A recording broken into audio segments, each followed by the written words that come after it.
Caesaropapism Caesaropapism is the idea of combining the power of secular government with the religious power, or making it superior to the spiritual authority of the Church, especially concerning the connection of the Church with government. Exercises supreme authority in ecclesiastic matters by virtue of his autonomous legitimacy. According to Weber's political sociology, Caesaropapism entails the complete subordination of priests to secular power, in its extreme form. Caesaropapism is a political theory in which the head of state, notably the emperor, is also the supreme head of the Church. In this form, it inverts theocracy in which institutions of the Church control the state.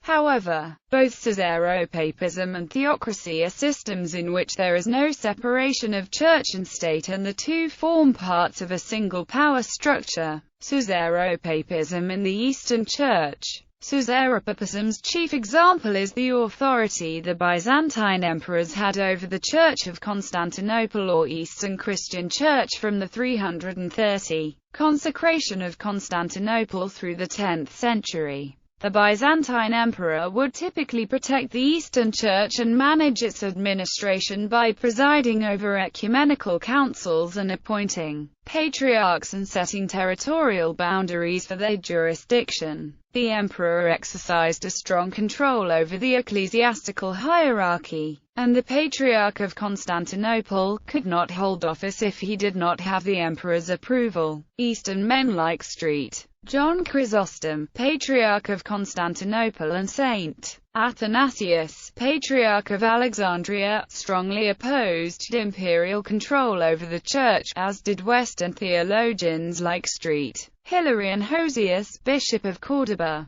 Such emperors as Basiliscus, Zeno, Justinian I, Heraclius, and Constans II published several strictly ecclesiastical edicts either on their own without the mediation of church councils, or they exercised their own political influence on the councils to issue the edicts. However, John Meindorf has stated, Caesaropapism never became an accepted principle in Byzantium. Several saints resisted the imperial power as a consequence of their witness to orthodoxy, such as Maximus the Confessor. In addition, at several occasions imperial decrees had to be withdrawn as the people of the Church, both laypeople, monks and priests, refused to accept inventions at variance with the Church's customs and beliefs. These events show that the power over the Church really was in the hands of the Church itself, not in the emperor. Caesaropapism was most notorious in the Tsardom of Russia when Ivan IV the Terrible assumed the title Tsar in 1547 and subordinated the Russian Orthodox Church to the state.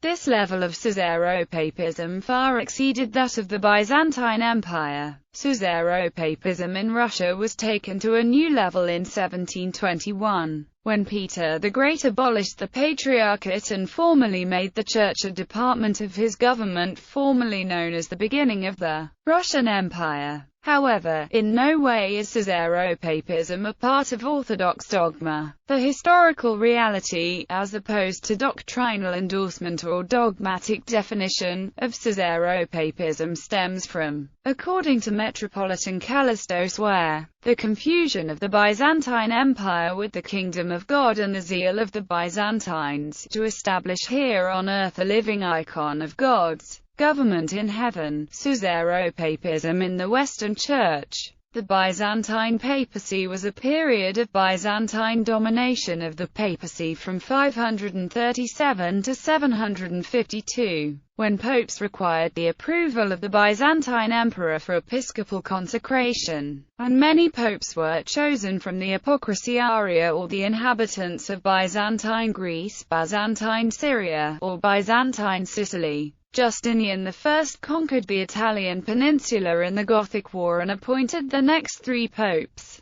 a practice that would be continued by his successors and later be delegated to the Exarchate of Ravenna.